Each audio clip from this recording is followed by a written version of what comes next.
I want to give you hope again. This is another message of hope, and I want to give you comfort because you're looking around this world and you're seeing what a dumpster fire is. It is. And you're feeling like maybe you're insane, right? You're feeling like this can't all be happening at the same time, and why is it getting so much worse? It's just a coincidence, isn't it, that all these things are happening? Isn't that what you're thinking?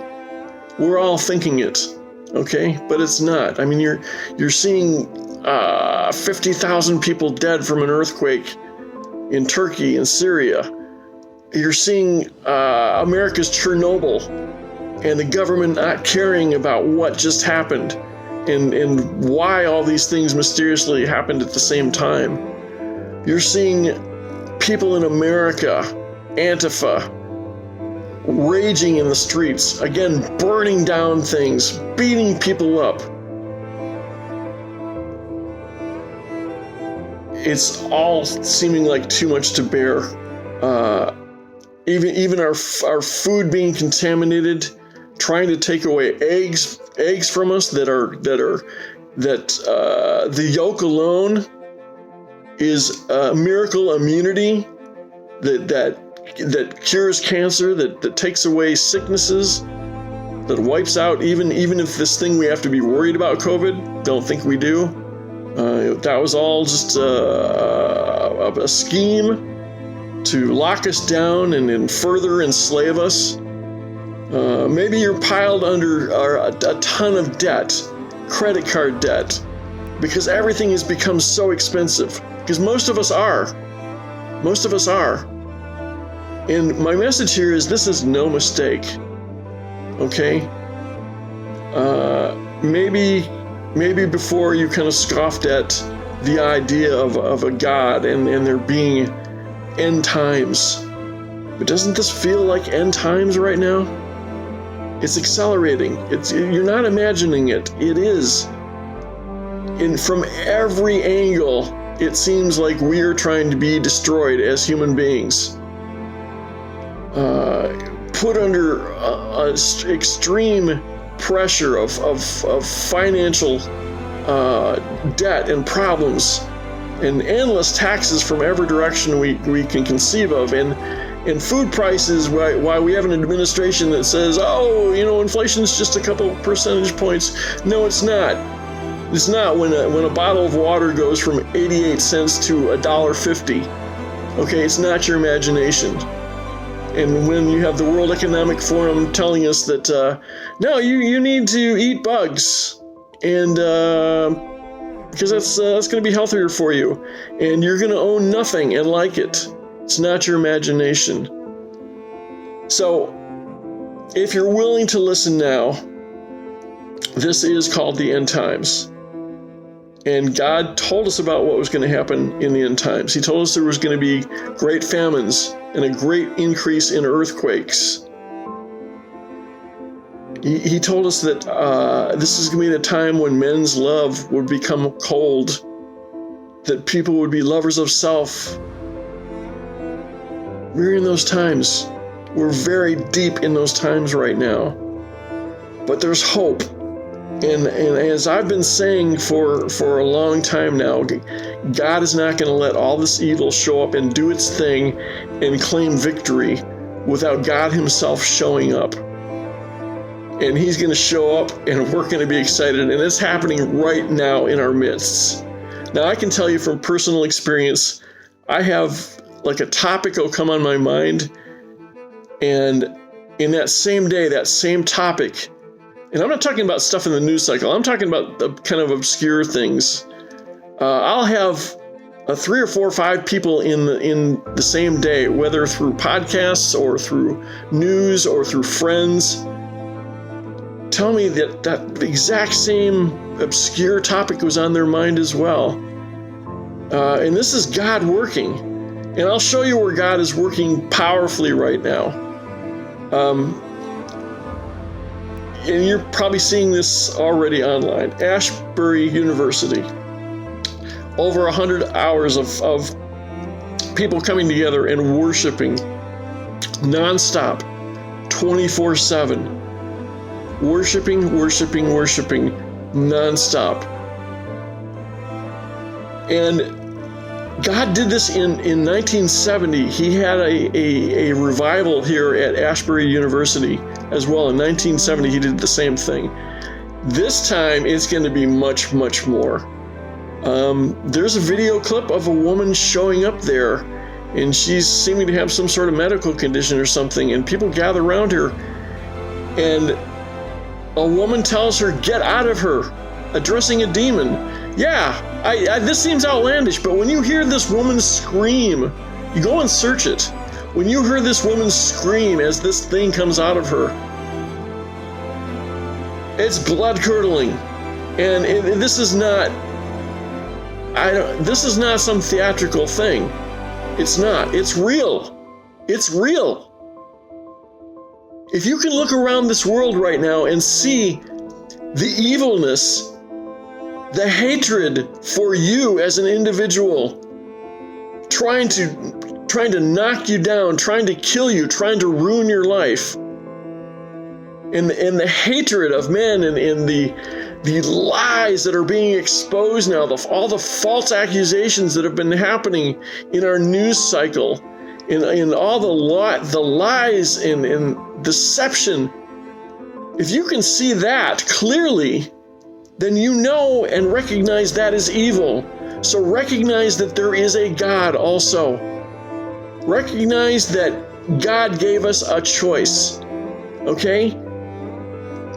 He put us here to make a decision, okay? He put us here to make a decision between evil and between good. Do you want to chase after evil? Do you want to join up with these groups that are continuing to lie and pull people out of their cars and beat them? Do you want to be part of the people in the big banking system or in the medical fields that conceal things from you, that steal from you, or from our government that seizes tax money from you when they don't need to at all? They're just printing money and giving it away. There's no need to pay taxes. They can just print money. Those kind of things. If you don't recognize that as evil, then I'm just asking you, I'm begging you at this point to recognize that you are blind. And I'm going to put you to the test. Okay, I'm going to put you to the test. If you don't see any of this as evil, and you don't believe in God, then pray to God right now. Ask Him in the name of Jesus Christ to unblind you and to show you the truth. Now, why is this name Jesus Christ? And His name is actually Yeshua. Why is this such a powerful name? Why is everybody talking about Him? If He lived 2,000 years ago and, He was just a guy that came along and said some things, why is His name so powerful today? That He's such a controversy today that they wanted to kill Him for doing good then. And the world rages against us today for wanting to do good and talking about Him. So here's who we are.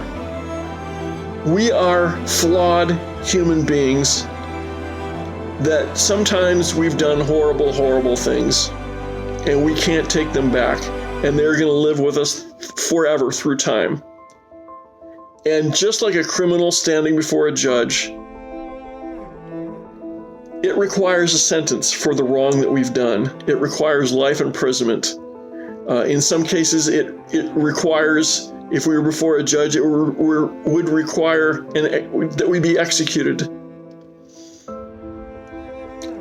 So how do we escape that? Because if you're desiring righteousness, if you're desiring for all this evil to be dealt with, for people to go to jail, for people to go to prison, and even for people to be executed for the evil they've done, if that's something that you're desiring righteousness, that while you're being a slave and being pushed down in this world, that those people are laughing at us and scoffing at us and getting away with it, if you don't desire for those people to be dealt with and tried and sentenced, then maybe you're not going to understand what Jesus did for us. But what he does for us is this. All of us are never going to be able to earn our way into the perfect nature of God, into his kingdom. We just can't do it. We could do thousands of great works, but we're never going to earn that, because the things that have made us dirty, the things that have made us sinful and have those things we can't stand before a righteous God that's perfect. We can't. It's like a muddy person that would just wander into a beautiful wedding, and the mud gets everywhere, and it gets on the dress of the bride, her beautiful white dress, and makes it muddy, and just ruins things. That's how our sin is. That's how our evil that we've accumulated in our life. We have a bank account of evil in our life that we've all done, whether it's lied or cheated, or slept with somebody else's wife, or murdered somebody. We all have that guilt of some kind or another, and that separates us from God. So what Jesus did for us is, when we're standing before a judge and we're being sentenced, he steps in and takes the sentence for us. That's what he did. That's what this whole thing is about. Why did Jesus have to die for us? Because he was good, and the world, you and I, all of us, by our sinful nature, called for him to be killed. And when he died is he took all that for us. He took it upon himself. He took all the bank accounts of our evil onto himself and died. Became a sacrifice for us, became a living sacrifice in our place, in the place of us that should be thrown into the lake of fire in the second death and burned up like the trash that we are. That's what hell is about, okay? There's some mistranslations about this, but basically the analogy that Yeshua was making, that Jesus was making, that that hell is a trash heap and we deserve to be thrown into the trash, okay? But he came along and showed us that if we follow him, we don't have to be thrown into the trash, that we can live in God's kingdom in a place of harmony and peace and justice and righteousness, where there's going to be no more tears. There's not going to be any more evil done in this world. He's gonna make it all new, and you can follow him. And if you're having a hard time, like opening a Bible and trying to read about Yeshua, you can watch a downloadable app, a great series about of Jesus coming along into the midst of the life of people like you and I, that are in just broken, disgusting lives, and searching for purpose and trying to muddle through all the muddy water that we're in. Watch The Chosen. It's really, really good. You're going to identify with people like you and me that were just in their lives, and all of a sudden Jesus walked by, and there was something about him that they couldn't take their eyes off of.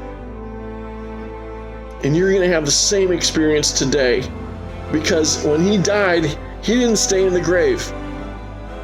He arose 3 days later, and even his disciples at first couldn't believe their eyes.